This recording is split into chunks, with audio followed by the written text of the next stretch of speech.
जय जिनेन्द्र बंधुओं, लीजिए प्रस्तुत है संस्कार मंजूषा का वाचन। 35वां दिन। आप अपने सास ससुर, देवर ननद, अड़ोस पड़ोस और परिजन आदि के साथ प्रेम, वात्सल्य एवं अपनत्व का व्यवहार करें।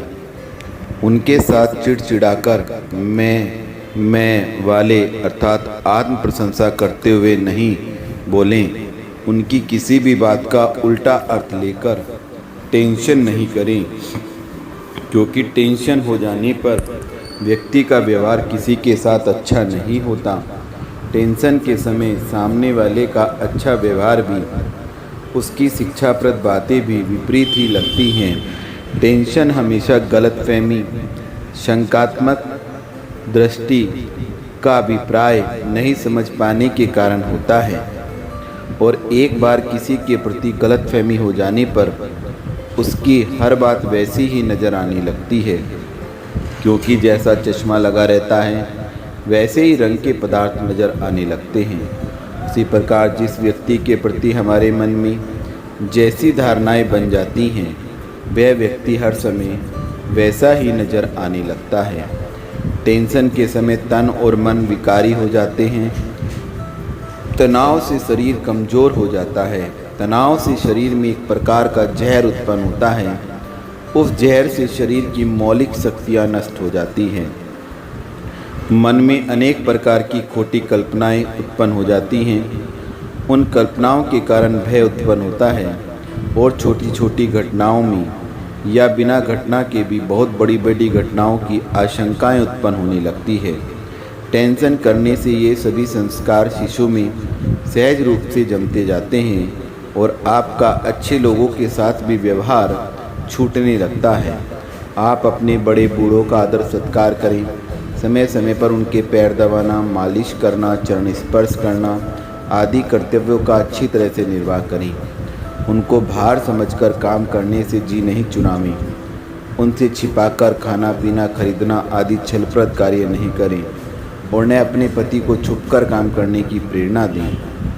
पुरुषार्थ से जितना मिले उसमें से बाँट कर खा लें, क्योंकि ज़्यादा खाने से इतनी शक्ति नहीं मिलती जितनी बाँटकर और मिलजुल कर खाने पर मिलती है।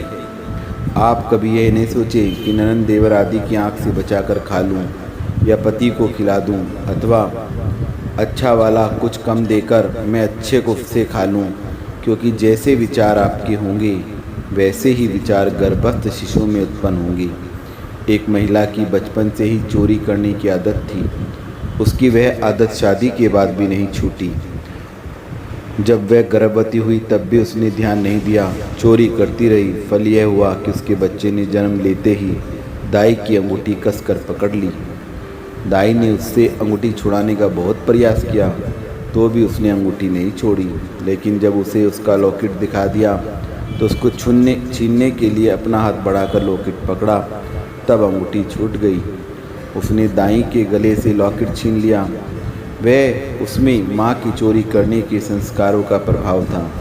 यदि आप भी छुपकर कोई काम करेंगी तो आपका होने वाला बच्चा भी शायद बचपन में से ही आपसे छुपकर चोरी करना, बीड़ी सिगरेट पीना, पाउच खाना, छुपकर बाजार, ठेला, होटल में चाट आदि खाना प्रारंभ कर देगा, और बड़ा होकर शराब पीना, अंडे खाना, जुआ खेलना, लड़कियों को छेड़ना, पिक्चर जाना आदि खोटे काम करना शुरू कर देगा।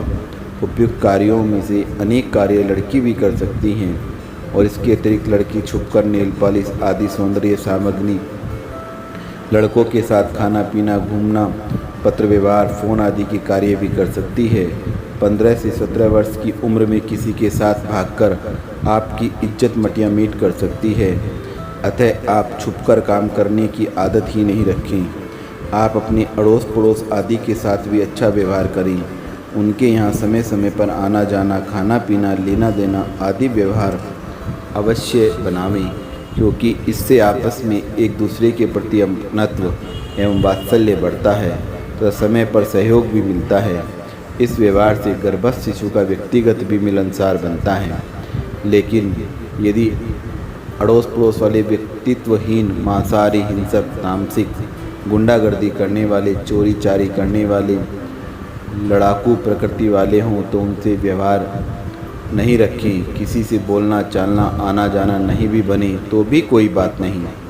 अपने घर से दूर स्थित घर वालों से मित्रता करनी पड़े तो भी कोई हानि नहीं, क्योंकि ऐसे पड़ोसियों से संपर्क रखने से गर्भस्थ शिशु में भी उन जैसे ही संस्कार आ जाएंगे, वह भी खोटी आदत वाला बन जाएगा। आज के लिए इतना ही। तब तक के लिए गुरु माँ विज्ञानमती माता जी के चरणों में वंदामि गुरु माँ, वंदामि गुरु माँ, वंदामि गुरु माँ।